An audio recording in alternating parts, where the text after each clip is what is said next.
su baaxee ñu dem asalaamaaleykum mbokk yi nga xam ne rek yéen a taamu A221 ngeen nekk fii ci Sénégal wala ci bitim réew ma namoon leen loolu Actu 221 ñëwaat nag ci seen émission autour d'une table 8e numéro ni ñu koy defee saa su ne rek di fi dalal doomu Sénégal wala doomu bitim réew ak ci domaine boo mënta nekk rek am nga fi place ndax liñ fi waxtaanee njariñ rek lay doon ba tax na tey jii nag ma daal di fiy dalal benn soxna boo xam ne moom dafa mel ni waa Saalum daal di nañ koy xàmmee ràññee ko lool te it bëgg ko ndax su yëkkatee rek ñëpp daal di kontaan li muy yëkkati nag ci loolu laa koy nuyoo kooku di wuyoo ci turu Zeyda Abi Baye Niass asalaamaaleykum.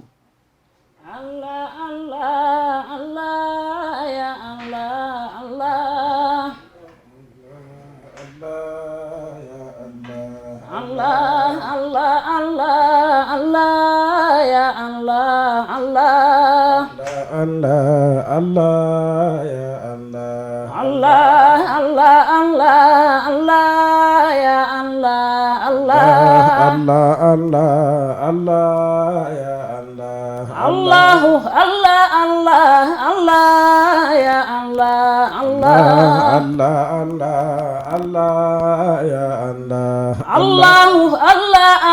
Allah ya Allah Allah Allah Allah Allah ya Allah Allah Allah Allah Allah ya Allah Allah Allah Allah Allah ya Allah Allah Allah Allah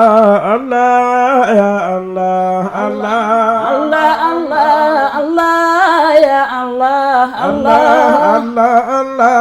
Allah ya Allah Allah Allah Allah Allah ya Allah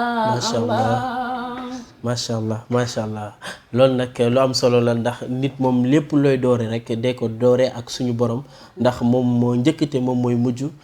Zeyda Ami Baye Niass ma delluwaat la nuyoo bi. macha allah alhamdulilah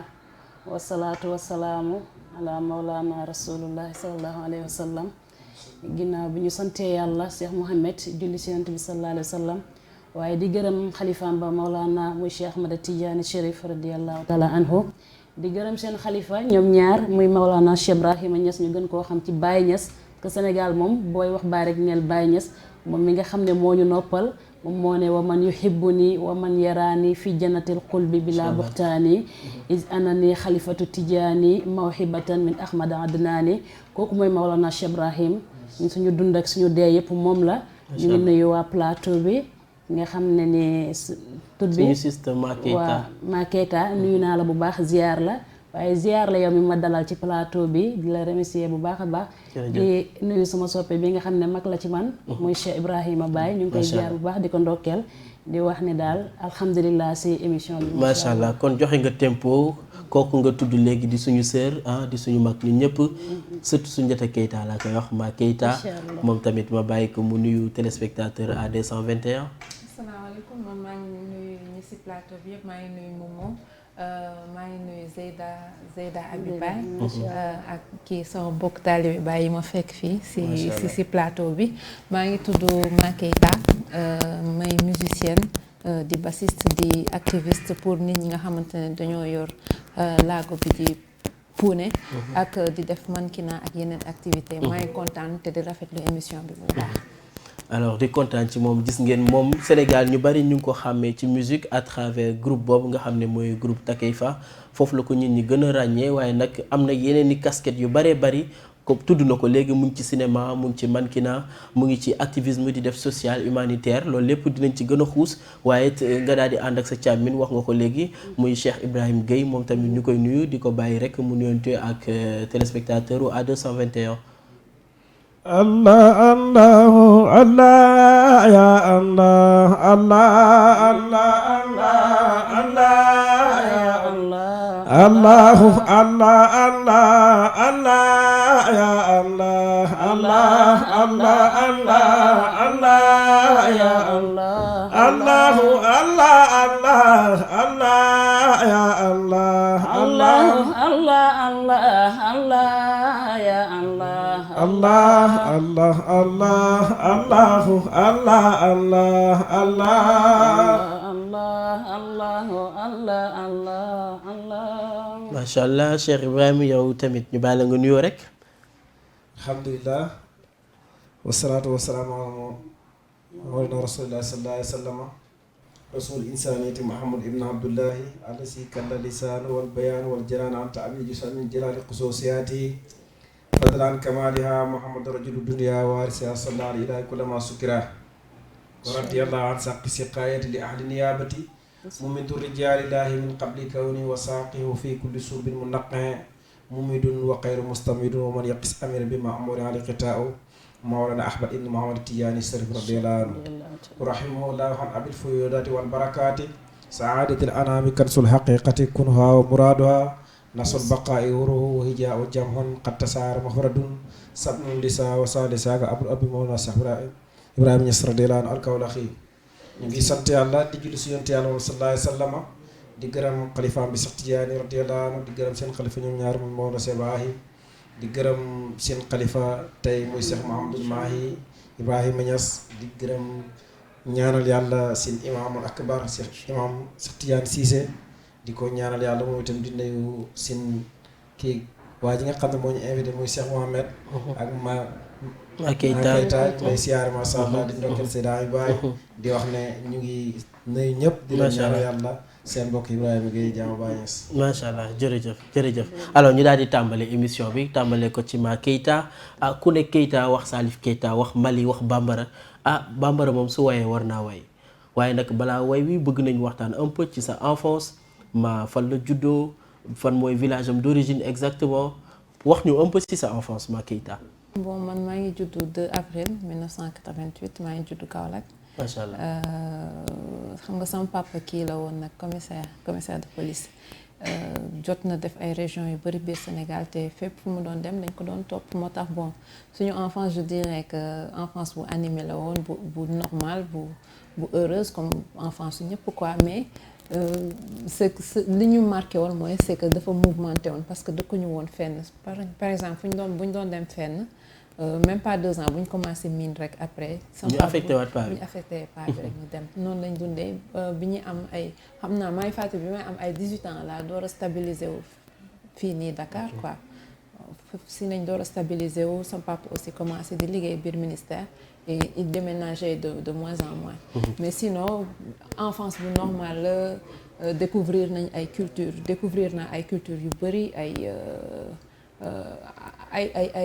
kii yu bëri ay aada yu bëri yoo xamante ne fii ci Sénégal la di wane ne Sénégal dafa am culture bu riche. mais yow nga nekk doomu militaire lépp lu ñuy wax ci éducation militaire yar bu dëgër ba pare ci ni ñu ko xamee Sénégal yépp nga nekk jigéen ci biir ay góor maanaam ay frère nga ëppale est-ce que yar bi xawul woon metti maanaam ñu lay dóor wala di la sonal yu mel noonu. non jotuma am jotuñu am éducation boobu déjà sama papa musul dóor kenn suñu famille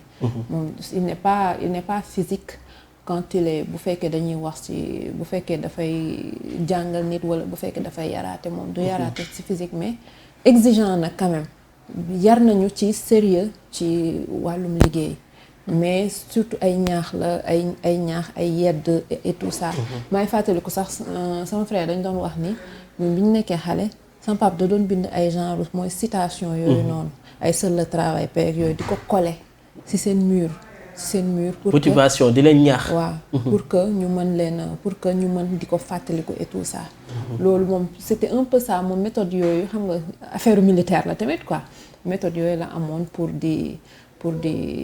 éduquer nit ñi di surtout di inculquer valeur Keita yooyu ngay wax valeur yooyu noonu waaw parce que soo waxee Keita dafay nekk d'habitude famille yi nga xam ne bravoure nañ lay woowee maanaam ay nit yi nga xam ne du ñu dellu ginnaaw soo waxee Soundiata Keita wax nañ ay famille buur nañ est-ce que jikkoy buur yooyu noonu mën nañ ne mu ngi ci maanaam su jàppee dara du bàyyi wala suy yóotu dara tant que amu ko daal du bàyyi. bon man jikkoy doomu aadama rek laa am waaw jikkoy doomu aadama rek laa am man c'est vrai que yar nañ ma ci détermination ci bëgg liggéey ci sérieux ci yar aussi ak ci respecter yeneen doomu aadama yi mais sinon jikkoy doomu aadama kese laa am quoi di jéem a def rek lépp lu may def rek ma koy jéem a def si ni mu gën a baaxee rek. ci ni mu gën a baaxee école nag jàng école wala. waaw jàng jot nga sori ci jàng bi. bon am naa bac je suis bachelière. Macha Allah. waaw jot naa def université aussi 1 an mooy faculté de lettres département anglais.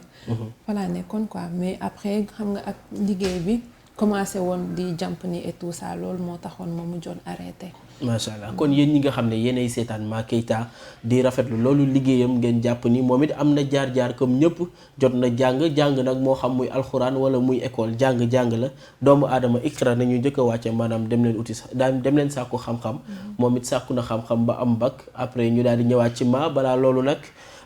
yaa Seyda yow tamit nga yëkkati fii lu am solo lool muy mel ni yaa ngi bokk ci kër googu nga xam ne mooy kër Maulana Cheikh Ibrahim mu nekk macha allah kër goo xamante ni bu njëkk ba sax dañu làqatu woon lool mais jamono ji ñu ngi gën a fësal seen bopp rawatina zikr yeeg gàmmuwaat bi nit ñi di wax macha allah yow tamit ñu bëgg a xam sa enfance un peu fan nga cosaanoo yu ni mel question bi ma laaj maa rek delloowaat la ko. macha allah alhamdulilah beneen yoon ala kulli haal. macha allah ñu ngi sant yàlla bu baax sa question bi Mouhamed ñun nag ñu ngi nekk Saalum dëkk biir Koungheul village bu ñuy wax Faskati. macha allah foofu laa juddoo en 1994. mois de ma xool 94 ma xool. te faa nga wax ma mois bi. waaw foofu ma wax ko parce que damay leeral sama bopp. ndeysaan donc le 25 octobre. macha allah le 25 octobre à 15h. ndeysaan loolu leer na ci naaj bu tàng bi. yow kay li moo tax nga leer. gis nga loolu moo tax ma mel nii. xëj na macha allah mais ñu nekk taalibe yoo xam ne nii bi ñu nekkee xale nekk nañ ñoo xam ne dañoo teel a jublu seen borom. toujours sama papa da daan wax ne daf may dugal français mais man dama ko doon wax ne ko pa man jàng alxuraan moo ma neex. donc ci loolu laa nekkoon di góorgóorlu di dem ci daara ji am na benn bi ñu ñibbis ñëwee Dakar. parce que boobu dañu fa teel a jógee boobu maa ngi nekk xale mais li ma xàmmee nangu ma woon jàngi français. damay doon topp alxuraan bi di si rey sama bopp matin midi soir ci loolu laay nekk. am na benn juma bu ñu nekkaloon foofu si Kambaaw su ma xëyee rek damay jël sama kaala yenn saa yi sax sama musóor yaay laay këf rek daw dem toog ci daara ji ba mujj gi oustaz bi laaj ma lan moo tax man may ñëw xanaa kenn du ma indi. ma ne ko parce que sama parents yi dañu bëgg ma jàng mais man lii moo ma neex. donc mu invité suma waajur waxtaan ak moom si la ma dugal ci daara bi ma nekk fa ba sori naa ci alxuraan macha allah. depuis loolu nag ci loolu daal la ñu passé suñu nekk xale. donc yàlla def nañu ñu nekk taalibe yoo xam ne bëgg nañu Baay Ñas lool. te teel nañoo dugg ci mbiram. te depuis ñu dugg ci ba léegi tudd yàlla kese moo ci nekk suñu bëgg-bëgg. te bëgg nañ ko eggale fu kawe incha allah. macha allah alors Ma Keita soo jàkkaarloo ak taalibe Baay loo yëg sa xol. maa ngi en famille. parce que ni moom yàgguma ci kër gi nag mais li ma xam c'est que famille wu Baay Ñas famille bu mag la parce que d'après li mu doon wax mooy moom ñëpp ñi nga xamante ne bëgg nañ ko c'était comme si que ci famille wam lañ bokk. te loolu dafa nekk loo xamante ne lu kii la amul benn prix. parce que ñun lépp lu ñu tax a jóg rek mooy di tudd yàlla. di ko gën a jege di ut nan lañ ko gën a jegee. te dañuy ñaan yàlla à chaque fois suñu yeewoo rek ñuy gën a bëgg Baay Ñas parce que loolu mooy tax ñu gën a chaque jour ñu gën a mën a jege suñu borom. dëgg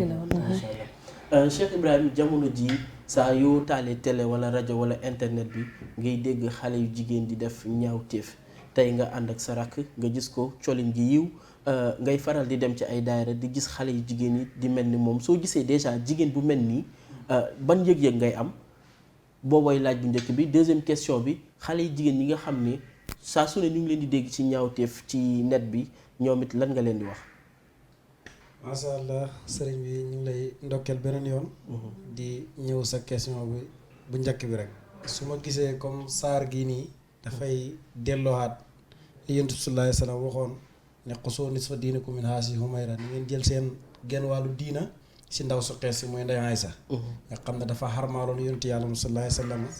ba nga xam ne ni fu mu toll hadis bu wàcc bokk na si ñi koy njëkk a mokkal. ba mokkal na juróom-benn téeméeri hadis si kanam Yonent bi sallallahu alayhi wa sallam ba Yonent bi wax ne seen gaal yenn wàllu diina di leen ko yam di jëlee si ndaw su xees si ne mooy Ndey Aysatu su ma gisee ñooñ noonu ñu sol yu yiw di dem daayira di tudd yàlla loolu la may fàttali. dëgg maanaam alquran dafa ne innal muslimina wal muslimaati julli di góor ñi ak julli di jigéen ñi wal mu'minina wal mu'minaati ñi gëm ñu góor ñi ak ñu gëm ñu jigéen ñi fu mu tudd góor rek dafa tudd jigéen ba laaya waay jeex mu ne wa saakiriina laa kasiiran wa saakiraati tudd yàlla yu góor yi ak yu jigéen yi ahadallaahu lahum maxfiratan mu ñaanal leen ne yàlla jéggal leen te yàlla moo leen dëhal ne dana leen fay kon nga gis ne kon mbaax bu góor baaxee rek jigéen dafa war a baax loolu mooy question bu njëkk bi beneen bi nag mooy bi nga xam ne nii tey àdduna xegg na foo xam ne nii nit ñaa ngi kenn xamatul fi li ngay def ak li nga teg sa tànk dëgg-dëgg loolu noonu damay wax ne si yar bi la ndax boo juddoo si kër fekk ñuy tudd yàlla balaa ngay booy jàng wax sax si tudd yàlla googu ngay jàngee wax loolu ngay foxee moo xam musique la moo xam sikar la loo màgg rek fekk say waajur di ko def rek soo màggee loolu ngay doon ñooñu nag éducation de base xam na ñoo xam ne moom maam li ñu jàppee ne mooy éducation mooy nga lekk ba suur am yére rek dañu jàpp ne mooy li may faral di woowee waajur yi xontu seen njaboot xam nga xontu ute na ak yar xontu mooy ci olof bu xóot ngay jël nit ki di ko jox mu lekk maanaam yaa ngi feesal biiram mais defoo dara ci xelam tigit maam comme noonu lay demee am na ñoo xam ne dañoo yaakaar ne yére bu rafet mu sol lekk ba suur sangu ba set toog yoraal kon yaa ngi yar sa njaboot waaye yar bokk na si Yonent bi sallallaahu alayhi wa sallam mu ne bu seen doom yi juddoo na ngeen leen wutal wu rafet su ngeen demee ba xam juróom-ñaari at mu ne na ngeen bëre ba ñuy jéem a julli di woor nga jéem leen xam bu ñëwee ba am fukki at su boobaa nag na nga fexe ba buñ góor ak jigéen ay maga rakk lañ waaye buñ bokk la kon foofu la éducation commencé maam bëgg naa wan ku jigéen ki ne ko yow dafa xam foo bëgg a jëm bëgg naa wan ku góor ki ne ko dafa xam foo war a yegg tam bu ngeen continuer seen jaxasoo bi loolu du mën a am pour ñu ngi gaaw di isolé saytaane ba du mën a am buntu wala si seen xel yi pour loolu noonu macha allah Ma Keita yow it di nga ñëw ci question parce que en tant que porteur de voix ni ma ko laajee léegi rek xale yi ñeme nañu le motif mooy yi nga xam ne ñun xamuñu ko woon di exhiber seen yaram yi ci réseaux sociaux yi en tant que porteur de voix lan ngay wax ci loolu c'est que àdduna nag dafa toll nit ñi dañoo nan laa ko mën expliquer nit ñi dañoo surchargé seen àdduna dans àdduna lu kii la lu simple la mais dañu jël ay éléments yu bari jël suñuy soxla suñu bëgg-bëgg jiital ko ba de sorte que yu gën a essentiel bu fekkoon yan suñu bopp lu ñu àttanul yan suñu bopp lu ñu àttanul parce que vraiment pour man jot sa may sa bopp jot la daal comprendre nga boo amee jotu def yenn affaires yi rek c'est que c'est le temps qui t'a permis c'est le temps qui t'a permis de réfléchir et de te dire est-ce que du ma def lii est-ce que du ma def lii est-ce que du ma topp li nga xamante ne moom laa bëgg a def ma def ko alors que am na loo xamante ne lu essentiel la mooy liggéey jaamu sa borom bu fekkee am nga njaboot nga xool nan ngay seetee njaboot bi nu mu jubee mais tellement ñun dañu nekk di daw déjà parents yi ñi ngi daw soxla yi duñu sax tal seen doom yi et tout ça loolu déjà rek dafay tax ba dañuy laisser affaire yi sans nit ñi sans xale yi sans surveillance ak surtout évolution mentalité yi évolution technologie bi ça loolu daf leen gën a influencer pour que nag pour mën a séparer xale yooyu ci genre occupation yooyu dafay metti parce que affaire yi dafa nekk nii sous leurs yeux technologie bi dafa nekk ci seen kanam loolu moo tax dafa am yu bari yoo xamante ne pour que ñu mën leen ko éviter dafay metti mais il faut que ñu gën a inciter parents yi à ce que ñu gën a mën a concentrer wu ci seen famille et tout ça et que ñoom seen bopp seen activités yi ñu concentrer ko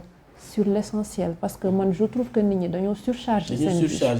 wax na dëgg nag parce que jamono ji waajur yu bari dañuy topp liggéey ak utum dërëm ba fàtte seen njaboot te ëllëg nag ku ci ne waajur wu ne dinañ la laaj naka nga sàmmee woon sa njaboot xale yi tamit dañ leen koy nangul jamono moo toll foofu évolution dañu dem ba ñoom seeni xel ak seeni mën-mën dafa dépassé li nga xam ne moom la seen waajur yu mënoon muy mel ni nag éducation bi ñu yaroon njaboot yi war nañ ko xoolaat gën ko mën a adapté ndax fi ñu toll nii yaakaar naa du xët-xët mooy yar xale mais naxante ba jëm ko teg ci yoon yi nga xam ne fa la maam yi nekkoon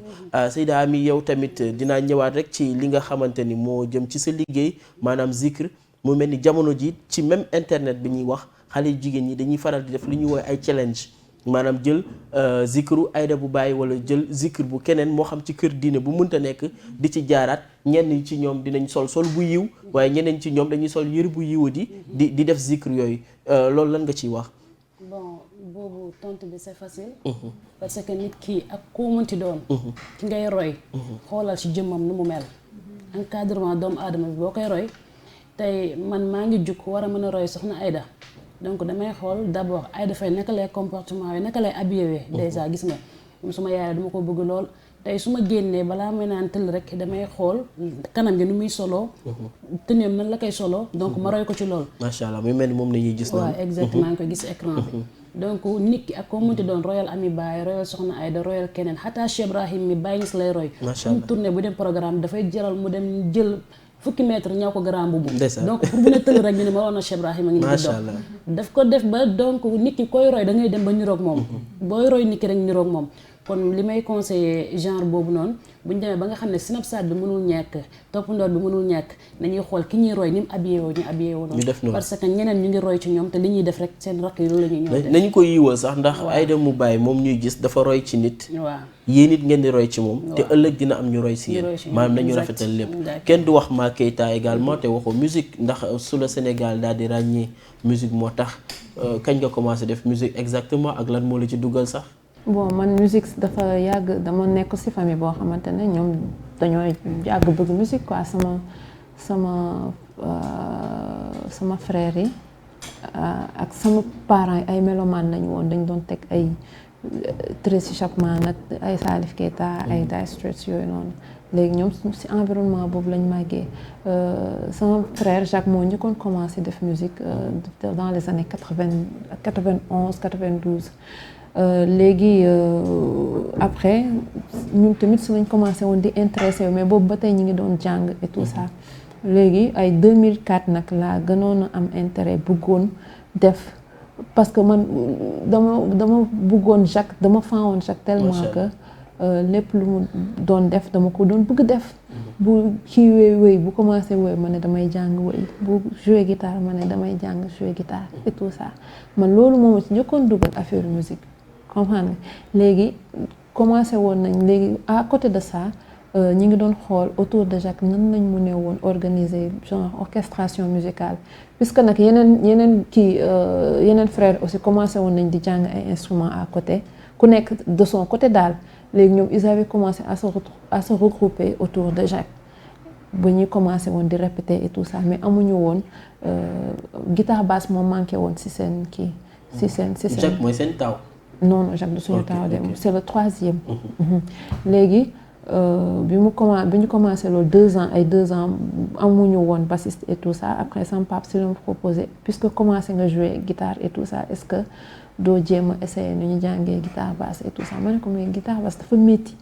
parce que dafa physique xam nga guitare c'est un instrument physique yow kii nga ko téye nga ko. non man bëggoon naa ñëw si loolu parce que yow Ma Keita yow da ngaa dëgër fit de. xam ngeen Sénégal moom daj. benn bassiste moo fi amoon bu jigéen muy Cécile Sow journaliste. je la connais. yow nga daal di ñëw tegu si.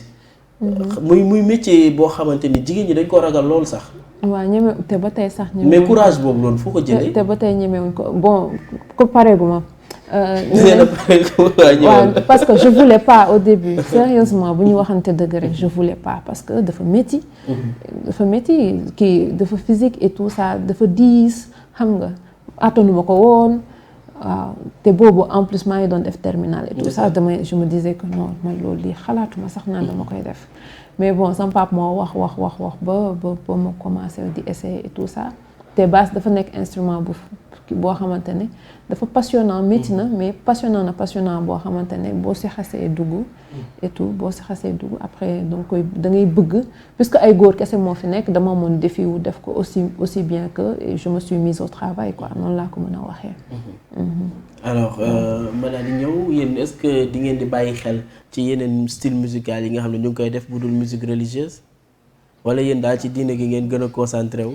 ñun moom bon si mbir musical bi la ñuy nekk rek. di gëstu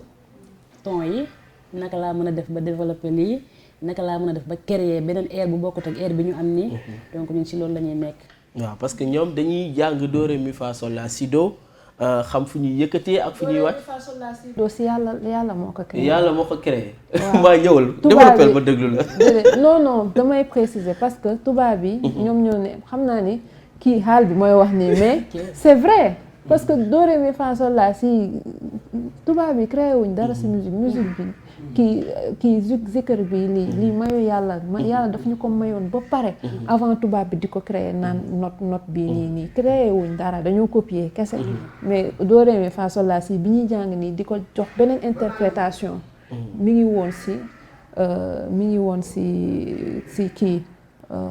c'était déjà il y avait déjà cette écriture divine là quoi c'est comme ça que je peux le dire waaw c'est un peu ça. non connaisseur mooy wax nag. du ma connaisseur wane na ni. du ma connaisseur moom ci kër gi da cee dugg daal di ciy sax. léegi nag man moom dinaa ko laaj aspect technique yi dama ko koy laaj. léegi yéen dama leen laaj aspect technique xam lu ma bëgg ngeen yëkkatil ma rek ba sama xol féex ma daal di wóyale émission. marhaban bi sayqi tijaanil amina bi qudoomi li kawni fi wasifa Seex Tijaan baay ne kayfa yaalu baadal firaqin shawaa baldati xaaba badruha wadiyaa Seex Tijaan hay daaran la daabu lay di fa darda shafa waadi sabu fa fiiba Seex Tijaan hay maana li kulli qadmin wa kadmin hay maana bi yunaalu rajaa'u hay maana li kulli fahrin jalilin istarawa min ba'dihi asfiyaa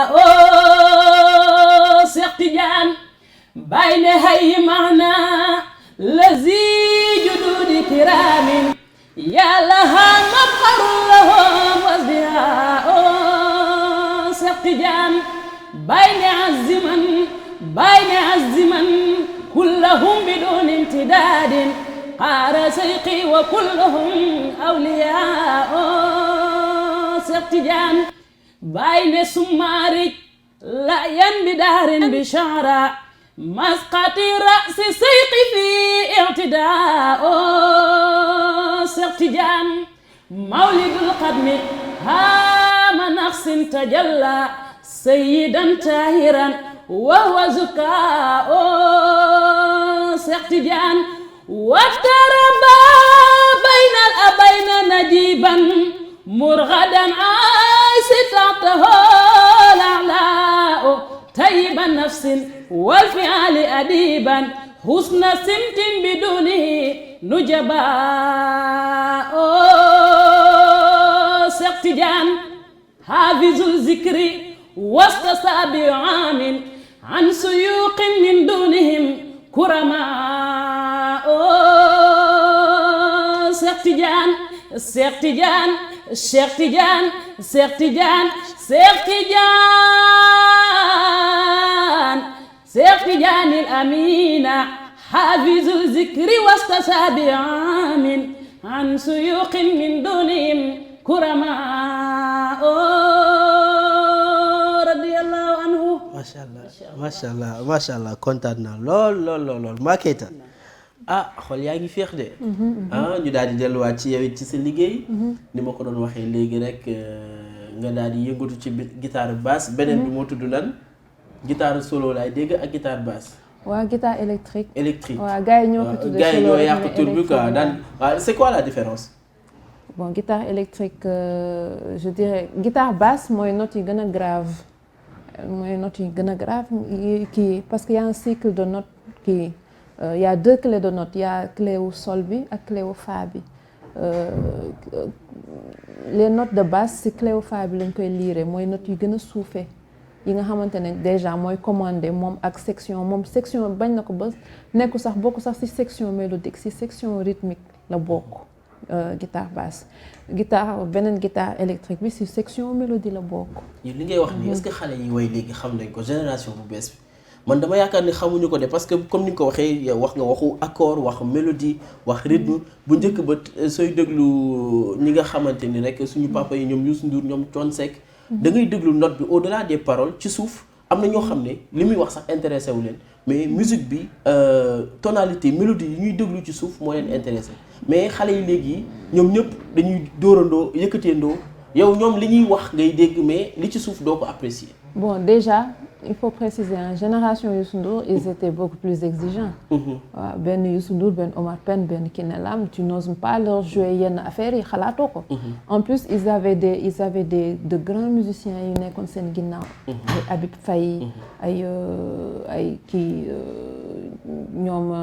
Cheikh Tidiane Tall et tout ça. Il y avait ce contenu, tu étais obligé de faire dans la qualité parce que dañ doon xaw a sóoraale un peu international parce que même ay Kiné Lam yooyu dañ doon def festival demuñu woon bu ñu doon dem voyager daañu woon dem pour ay communauté sénégalaise mais dañ doon def les grands festivals de musique ils étaient obligés de faire dans la qualité côté musique parce que tubaab bi dañ si exigeant woon mais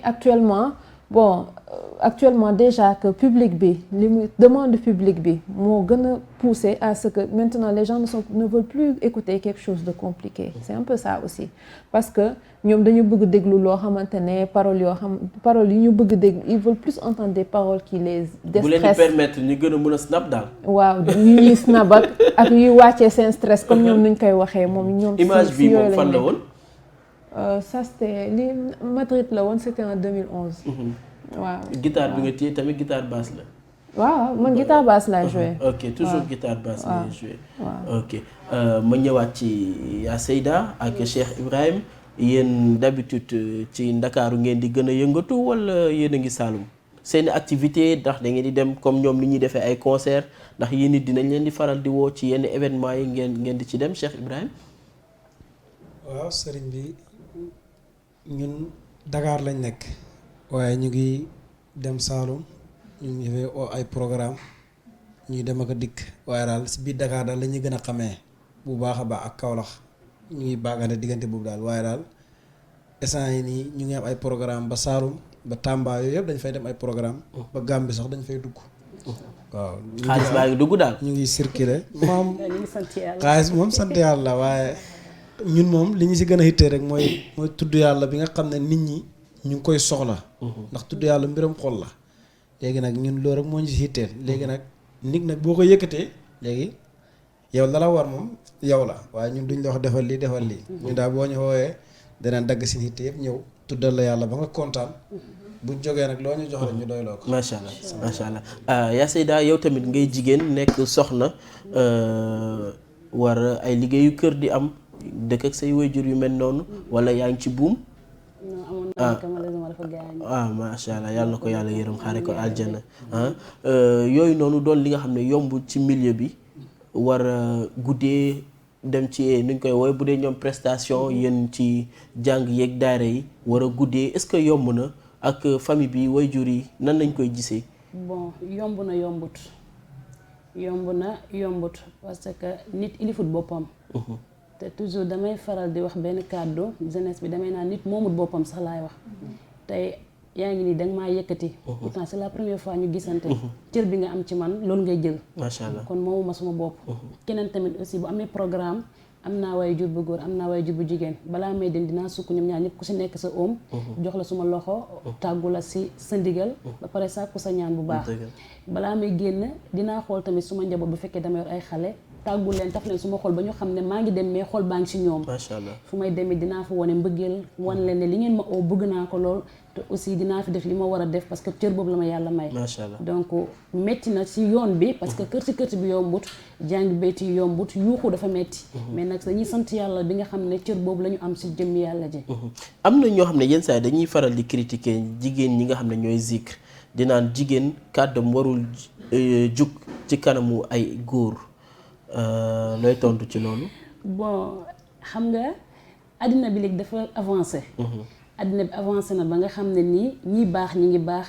mais ñuy bon tamit ñu ngi bon. te ma yaakaar ne pour nga bàyyi buum bi baax dem jàpp ci bu bon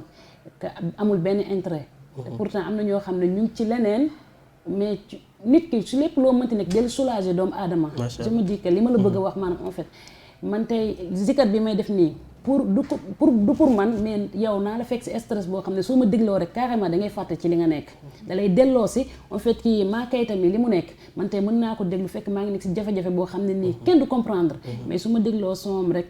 automatiquement damay soulagé wu. macha allah ba nga xam ne dootuma yëgati sax ne nakari àddina am na. maanaam bëgg a bégal doomu aadama yi moo leen gën a yitteel que commentaire yooyu ñu si teg commentaire amul solo. àddina moom boo defee ñu wax boo deful ñu wax mais xoolal ñi la bëgg ak yow ñi nga saf ak ñi nga mën a jàllale nga nekk ci loolu. macha allah alors yéen ñu ñuy seetaan ñu leen di fàttali yéen a ngi si seen émission autour d'une table Mouhamed War daal di fi dalal Ma Keita dalal fii Seyda Abi Baye Niass waaye it daal di fi dalal rek Cheikh Ibrahima alors Ma Keita ñu daal di lay gis également ci leneen li nga xam ne xamee wuñ la ko woon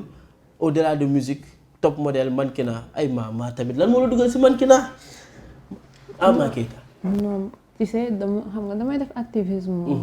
pour affaire kii pour nit ñi nga xamante ne dañuy kii ay puune lañ.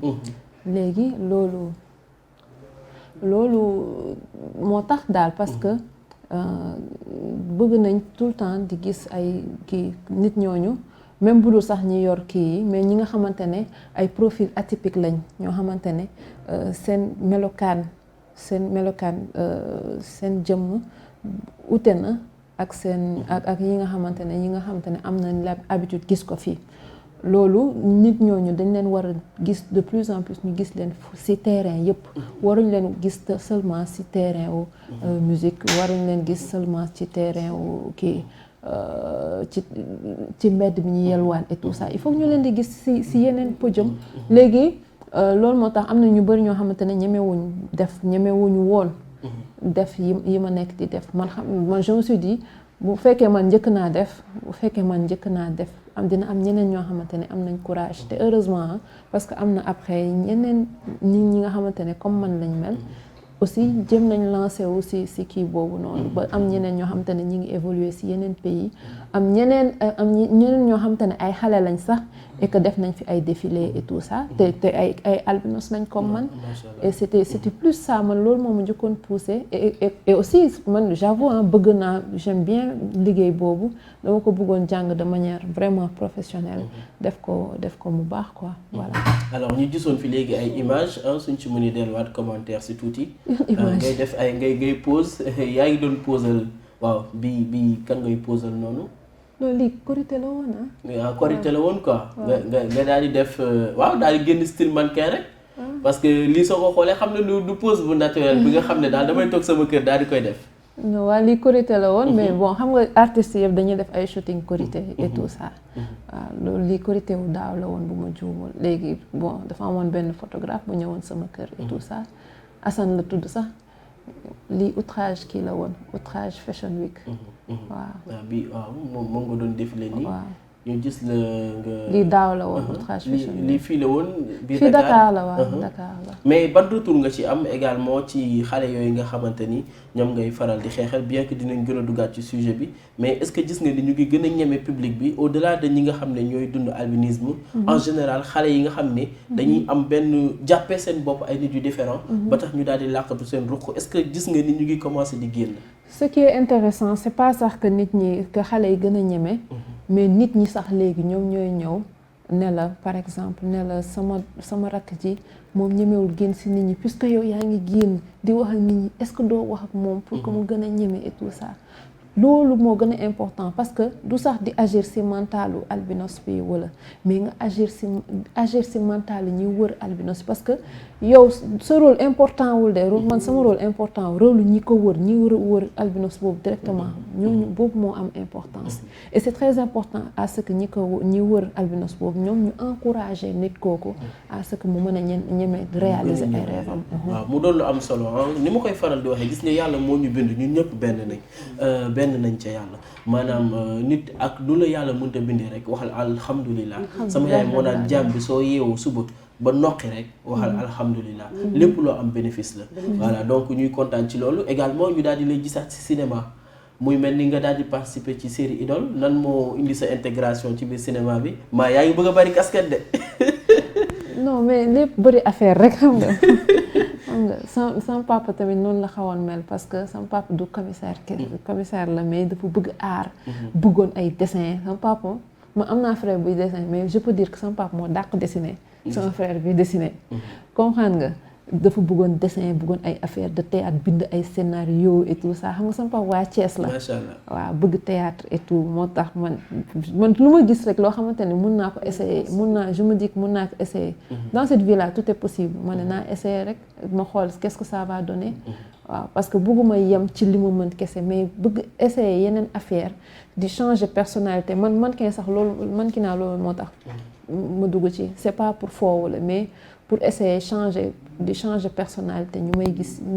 d'une manière différente à chaque fois. macha allah di wane yeneen casquette. alors dañuy waaj a dugg ci suñu deuxième rubrique suñu deuxième partie émission mu ngi tudd ma xool waaye balaa ñuy duggal photo ma xool yi damay bëgg Cheikh Ibrahima yow laa bëgg nga yëkkati en attendant ñi ci ginnaaw daal di may préparer samay photo. laykum min kulli xalqin salaamu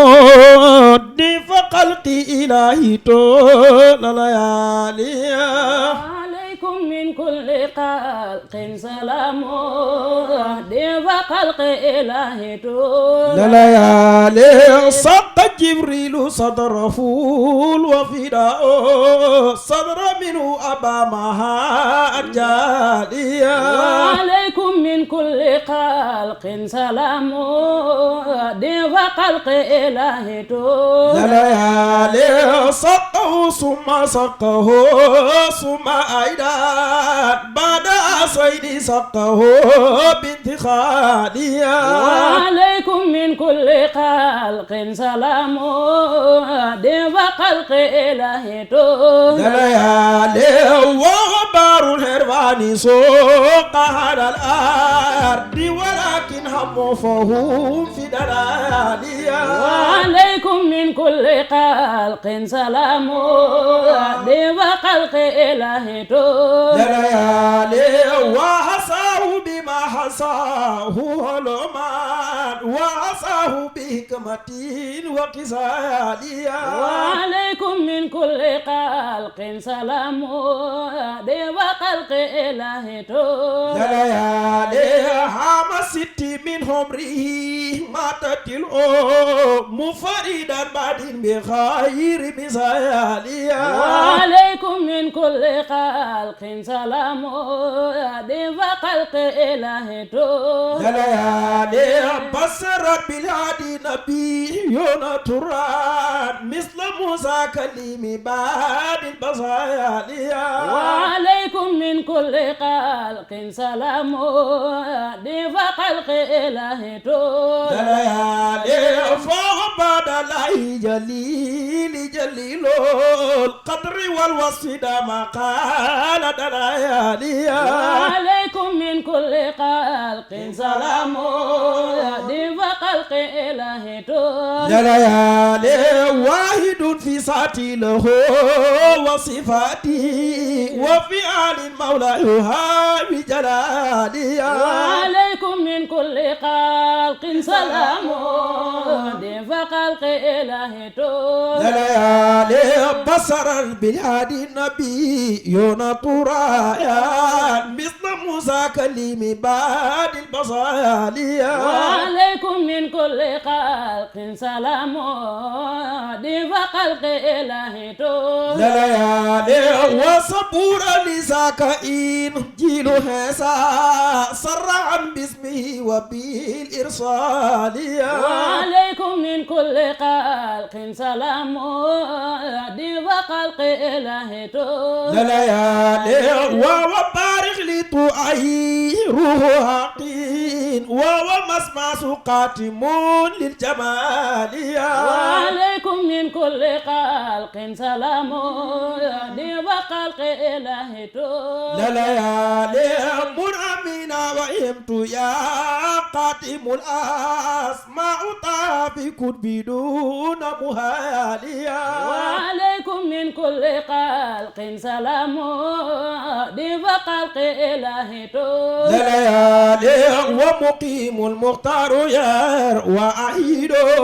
حرفها من قبلها الجداليا وعليكم من كل خلق سلام دين وخلق إله طول الليالي ثم أهل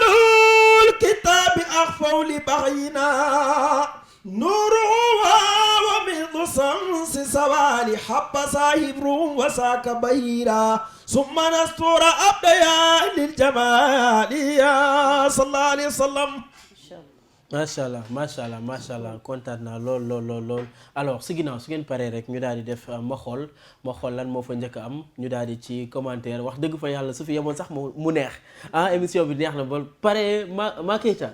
jamono ji sama xol baa ngi sedd guy ci ginnaaw su ngeen paree rek ñu daal di def suñu rubrique ma xool daal di commentaire waaw kii mooy Habib Faye ma Keita. non. Ma Keita dafa mel ni sa mentor moo nekk noonu de sa idole. sant yàlla nag waaw Habib Faye la kii du mentor kese kii sama papa la. waaw kii sama papa la woon macha allah bëgg yàlla yàgg bëgg doon surveiller sama évolution yàkkamti ma progresser. Habib Faye dafa yàkkamti woon ma progresser moo tax chaque jour dafa doon woo maman ça va yaa ngi liggéey mbaa su ma gisee par exemple su ma daan gis par exemple ma doon daw tout le temps ci affaire albinos et tout ça mu ne bul fàtte de même boo amee 30 minutes ngir yàlla même boo amee 30 minutes sax chaque jour liggéeyal ma ko ngir yàlla yow kese yaa fii jigéen yaa ñuy jigéenal et tout ça léegi nag bi ma gënee am li ma xaw a metti mooy bi ma gënee commencé am concentration pour mën a def li mu bëgg quelques mois après si la dem. ci la yàlla defee li gën. waaw loolu moo tax affaire bi même bi ma ko yëgee choc la woon may fàttaliku bi muy gaañu jour matin bi mu gaañoo noonu may fàttaliku sama yaay moom ma yee ndànk ne ma maman ça va nelaw nga bu baax. Habib Faye ma ne ko waa Habib Faye lu xew Habib Faye mu ne ma kii Habib Faye moo gaañu léegi ma tiit mu fi mu ko waxee rek téléphone bi sonné mu ne lii laa doon bañ que nit woo la téléphone xam naa ni nga mel si moom que nit woo la téléphone ne la annoncé la nouvelle bi parce que boobu moo doon gën a man bu ma la ko waxee si lay gën a sedd effectivement mais n'empêche que choc la woon toog naa 2 jours mënuma woon wax bi affaire alhamdulilah dañuy wax sant yàlla bu baax macha allah mu doon koo xam ne ñëpp xàmme nañ koy gaal moo doon bassiste bu mag di ñaan yàlla rek mu daal di koy xaare aljana fii daw si ban image moo si topp rek ñu daal di xool ci ginnaaw waaw beneen image ñëwaat na ba tey Ma Keita muy mel ni kii mooy sa waajur bu jigéen. non yéen non lii kenn du ko def. lii de mooy autour d'une table nee naa leen daal da ngeen di ñëw loo leen fi fekk rek maa ko fi indi. yéen déedéet yéen da ngeen ma rey ànd ceeg ñi ci ginnaaw. yéen da ngeen ma rey ñetti yoon. yéen ngeen indi fi kii yii. ay Seyda ay kii. man ñoom xam naa ne ñoom duñ ay man maay taalibe seen kanam. macha allah waaw man bu xeebu sax. ngeen indi ma lii ngeen indi ma ay Habib Faye après ngeen wax ma sama waxu yaay. gis complice bu mag sa diggante ak sa yaay. waaw sama yaay sama xarit la sama yaay sama héroïne la. chaque fois dama koy wax ma ne man kii su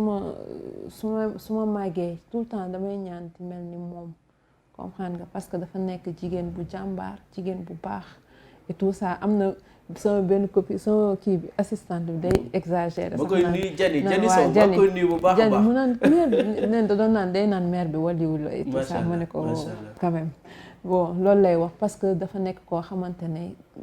xolam dara nekku ci am nañ suñuy jaar yàlla def na ñu nekk ñu bëggante ñu fonkante et tout ça ñu joxante parce que waajur nawle la mais doom aussi nawle la moom tamit mu teg ma place am daal mënoon na ko bañ a def parce que man moo ma jur moom amalatuma dara si kër àdduna mais dafa nekk koo xam te ne daf ma jur ba pare bëggal ma boppam te loolu ça n'a pas de prix man damay ñaan lépp lu ma yàlla may man lépp lu may def ci kër àdduna defuma ko pour kenn man moom moo tax bu may sonn moom rek moo tax. macha allah yàlla na ko fi yàlla bàyyi également te lépp li nga xam ne rek mbébét la boo am ci moom yàlla mottali ko ñuy nuyu képp kuy yaay amul morom. yaay mooy guddi mooy bëccëg coono bi nga xam ne daf koy daj du ko sax nettali njabootam. alors ci ginnaaw ban moo ci topp. ñu daal di ñëw rek wax dëgg fa yàlla kontaan man maa ngi kontaan sax sama xel mu ngi dem sama yaay moom sama gaañ la sama yaay sama doomu ndey la macha allah Endo Ndiaye moom it maa ngi koy nuyu bu baax lan moo am ci ginnaaw ñu daal di dem lan moo am ci ginnaaw waaw li tamit. bii la waaw est-ce que maa ngi ci photo bi. non bii je pense que nekk aussi mais dañ leen di waaj a kii dalal dafa mel ni sàll la. ñii mooy gan yi may waaj a dalal. waaw ñu daal ñuy fekk si plateau bi le temps que sax sama gan gi di dugg. régie ñii dafa mel ni xam naa leen. dafa mel ni xam nga ne ñii waa Kamtu la ñu daal di def commentaire bii nii. lii nii waaw lii nii wala ñu bàyyi ñi seetaan après ñu commentaire si ndax bii man dama laa gis nga joué ba sonn. waa bii morceau bi kii bi xam nga morceau Abi Faye la. c'était man mosuma woon ñeme di jouer ay morceau Abi Faye et tout ça léegi benn jour ma kii je sais pas man xaw ma c'était ay 2 mois avant muy gaañu laa ko kii woon léegi bi ma ko waxee sama papa laa ko waxoon sax boo gisee bu baax sama papa mi ngi si ginnaaw. vidéo mi ngi si ginnaaw waaw ñu ngi koy gis si ginnaaw image bi nañ ko seetaan sax après ñu commentaire si. voilà su ñan leen seetaan vidéo boobu après ñu commentaire si daal di dalal suñu beneen gan. voilà su paree rek voilà ñu seetaan ko. comme ça daal di dalal suñu beneen gan fàttali leen yéen a ngi ci autour d'une table émission bi nga xam ne mooy dalal politicien économiste nit ki nga xam ne ci wàllum diine bi la nekk ñi nga xam ne ci marché bi ñëpp a ngi ci biir.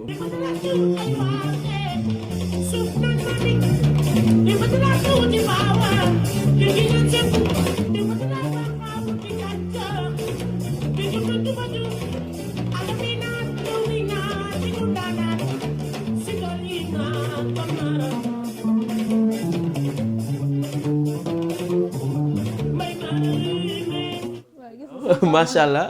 sama papa moo nekkoon ci ginnaaw.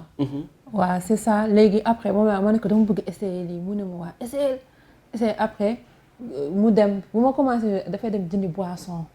comprendre dafay dem jëndi boisson et tout ça léegi saa yu mu joué pare mu ñu xelil ma et tout parce que affaire dafa métti woon quoi dafa naqari woon joué léegi ma jël vidéo bi ma jëlee vidéo bi ma envoyé ko sama beneen xaritu bassiste bu tudd étudiant moo doon joué Kinelam mu ne ma envoyé ko Habib et tout ça léegi si laa ko envoyé ma ne ko lii ñemew lii pareegul léegi mu ne xam ma envoyé léegi si ma ko envoyé si la ma Habib si laa jot dernier message am sax si la ma ne exactement moom nii la ko defee woon et tout loolu vraiment ñuy rafetluwaat liggéey bu baax a baax gis nañ ni sa famille ñu ngi lay accompagner en commençant par tes parents pa bi dégg naa sax yenn saa yi moom day dem ci Jani Sow jëli ji say yére yu mel noonu moom di la gunge bu baax baax sa yaay également ak say frères mu doon loo xam ne dañ koy rafetlu bu baax a baax di la bàyyi nga tàggatoo maa ngi rafetlu émission bi kontaan naa trop si li ma nekk fii si plateau ak 221 bi ak Mouhamed maa ngi nuyu Zeyda Abi ak Cheikh Ibrahim maa ngi kontaan trop si émission bi di leen ñaanal ñaan yàlla defal ñu jàmm ak salaam ñun ñëpp si Sénégal defal ko mboolem jullit merci kontaan bu baax a baax doon la fi dalal. Kamtu benn association la boo xamante ni c'est structuré autour de 2 axes dafa am volet scientifique am volet social. Par rapport au volet social, voilà, nous faisons un rapport avec tout ce qui est en rapport avec le social, autant pour moi. Voilà, nous faisons des sensibilisations, nous faisons des journées de dons. Par rapport au volet scientifique, nous avons mis en place ce qu'on appelle une équipe de rédacteurs et de rédactrices. Et nous rédigeons à chaque fin du mois ce qu'on appelle une revue mensuelle, appelée la main noire. Sur la revue, il y a des articles diversifiés. Voilà, c'est ça en résumé comme tout. Alors, vous avez une activité le mercredi prochain. C'est quoi déjà cette activité et voilà, quelles sont les actions sur lesquelles vous allez vous concentrer pendant cette activité? Alors, activité le mercredi 13 décembre, Inch'Allah, à Thiès, c'est une activité dénommée Albi Hub. L'Albi Hub est une activité voilà, c'est orienté vers les albinos. Voilà. Activité ça se déroule autour de 3 axes aussi. Voilà, il y a un axe sanitaire, un axe social et un axe éducatif. Concernant l'axe social, voilà, on a décidé de faire une collecte d'habits, de vêtements et tout, concernant l'axe sanitaire. Instant bii on s'est rendu compte que àdduna si avec les changements climatiques dañu am problème des gels de peau, des gels qui coûtent excessivement cher, des laits de corps. Alors quand on est allé à leur rencontre, ils nous ont exposé leurs problèmes. Alors c'est à cet effet que nous avons pris l'initiative d'organiser une journée de dons. Ouais. À côté de ces deux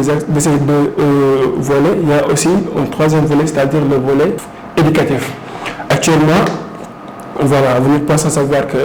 instant bi dañu nekk ci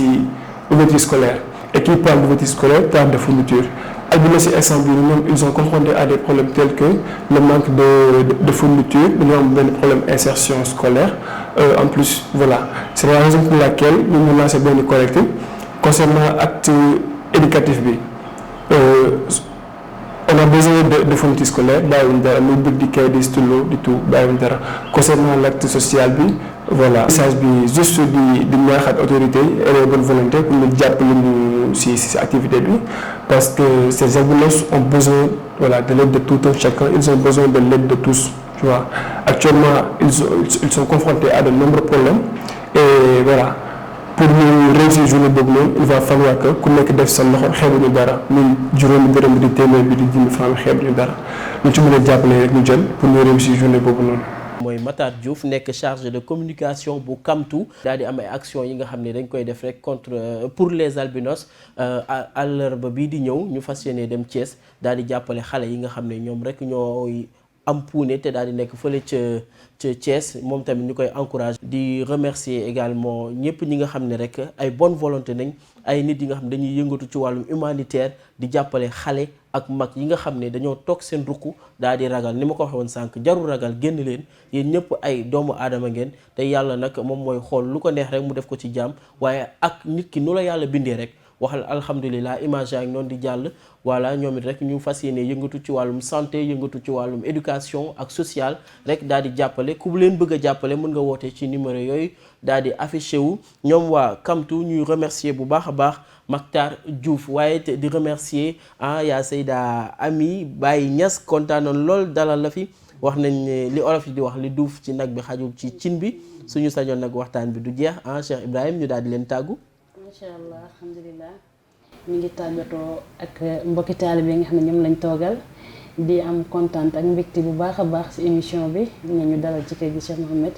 di wax rek ne li ñu nga xam ne moom la ñu waroon a njëkkee ñun moom la ñuy mujjee mooy ñaanal suñu xalifa Medina Mawlana Cheikh Ibrahim muy Cheikh Mahamadul Mahi Ibrahima Niass ñu koy ñaanal yàlla fanu gudd ak wér-gi-yaram mu dund lu ëpp lu magam papa Cheikh Tidiane Niass dund waaye dund ba ay mayam di baawaan ci barke Bayar bi ànd ak wér-gi-yaram di ñaanal suñu xalifa bi nga xamante ne moom it mooy jiite suñu jumaa ji muy Cheikh Ahmed Tidiane Cissé Aline Cissé ñu ngi koy ziar bu baax di ko ndokkeel moom it di ko ñaanal yàlla yàggal ko ci saison boobu noonu mu yàgg ñoo jiite daa iman ci barke Mawlana Cheikh Ibrahim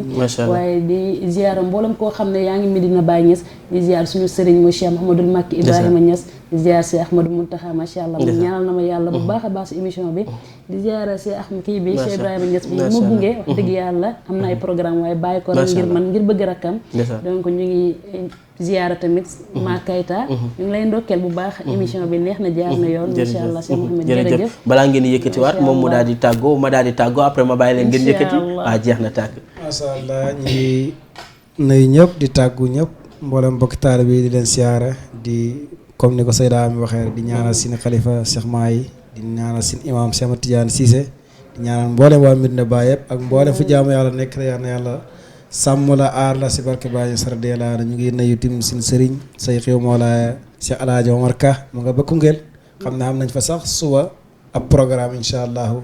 ñu ngi koy ñaanal yàlla bu lii yëpp xamee moom la. ñu ngi koy ñaanal yàlla di nuyu Cheikh Mohamed macha allah di kontaan lool ak Seyda Abi Baye macha allah ak Ma Kayta di nuyu Cheikh Ahmed Muntaka moom itam di ko ñaanal yàlla bu baax a baax macha allah di nuyu ñëpp. seen mbokk Ibrahima Gueye jaamu baax na asalaamaaleykum wa rahmatullah. jërëjëf c'était autour d'une table kontaanoon loolu daal di jàkkaarloog yéen ñi taamu Safo à 221 Mohamed War toujours pour vous servir c'était Ma Kayta c'était ya Seyda Ami Baye Niass c'était Ibrahima di remercier bu baax a baax Bijou Gueye madame Ciss borom Bibi Fashion tey nag moom moo ma habillé kontaan ci yow bu baax a baax di remercier également samay ndijaay Arouna Sy nee na moom mosuma ko remercier Cheikh Ndiaye Jibi Ndiaye tim bi nuyu naa leen di souhaiter joyeux anniversaire à Maya Diop sama doomu ndey di naan ko dundal ba mu bari à Adja Fatou Pouy merci beaucoup on se retrouve très prochainement autour d'une table